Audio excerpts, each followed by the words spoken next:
Hey there, everyone. Quick thought for today. Let's talk about scientific studies. So I got a comment on a video recently, and a comment I understand about confusion about scientific studies, and I could see, I could understand the frustration in the comment. I read that, and basically the comment was, there's so many conflicting studies, I just don't know what to believe. So I'm just not going to believe in scientific studies, right? I don't think they're actually, the comment was something along the lines of we shouldn't use scientific studies. So I'm going to respectfully disagree with that and tell you why, and maybe how we can do a better job of using studies. So first of all, it is important to know the kind of study that you're looking at. Is it observational? Is it interventional? If it is an observational study, then that doesn't prove causation. And the adage that, the science changes is actually incorrect. The science doesn't change, right? What happens is our understanding of science evolves over time. It's not like the Earth was flat and then suddenly became round. And it's not like, the sun used to revolve around the Earth and then it flipped and now the Earth revolves around the sun. The science didn't change. What changed was our understanding of the science. So remember that there will always be people who misinterpret studies and jump to a conclusion when no conclusion is warranted, especially with observational studies, which don't prove causation. They prove correlation. Observational studies are a good foundation for forming a hypothesis, and then that hypothesis needs to be tested through an interventional study. So things to keep in mind, one way to deal with this is to weigh studies. So compare studies and weigh them accordingly. If you've got an observational study versus an interventional study, I would trust the interventional study over the observational one. Especially if someone's trying to draw a conclusion or a causation from the observational study, just ignore it then. Another thing is that I would weigh human studies over rat studies or other animal studies, because while a lot of times biological mechanisms are similar, they're not exactly the same. And indeed, sometimes an interventional study with rats may prove something.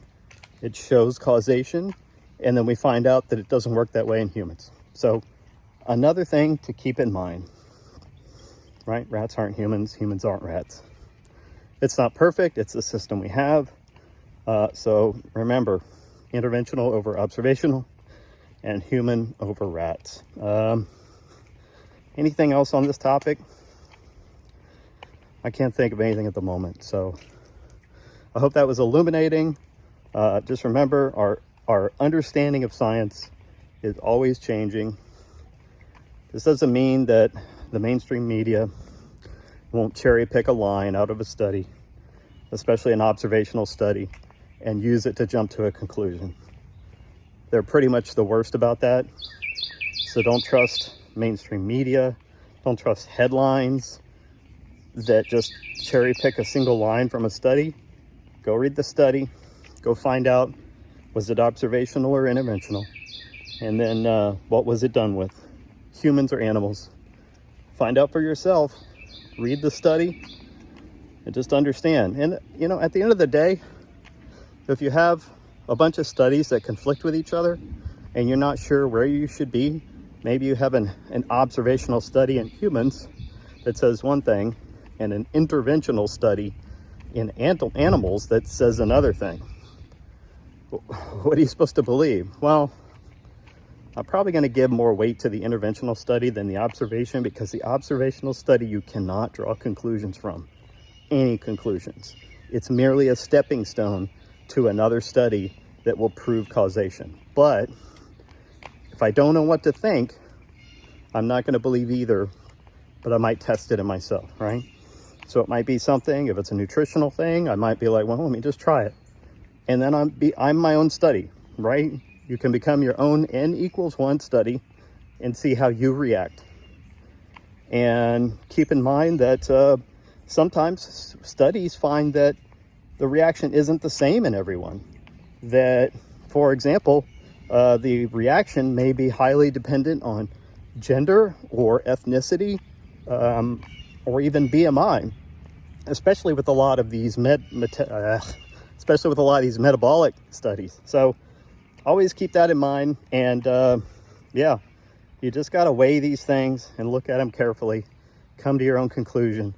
And if the science isn't indicative of one thing or another, then try your own study and see what your body tells you. And always listen to your body over what some scientists might believe, especially if the scientists can't come to an agreement. Believe your body. Believe what your body is telling you. Go to your doctor, get blood tests, and listen to what your body is saying. All right, that's it for today. Have a good day.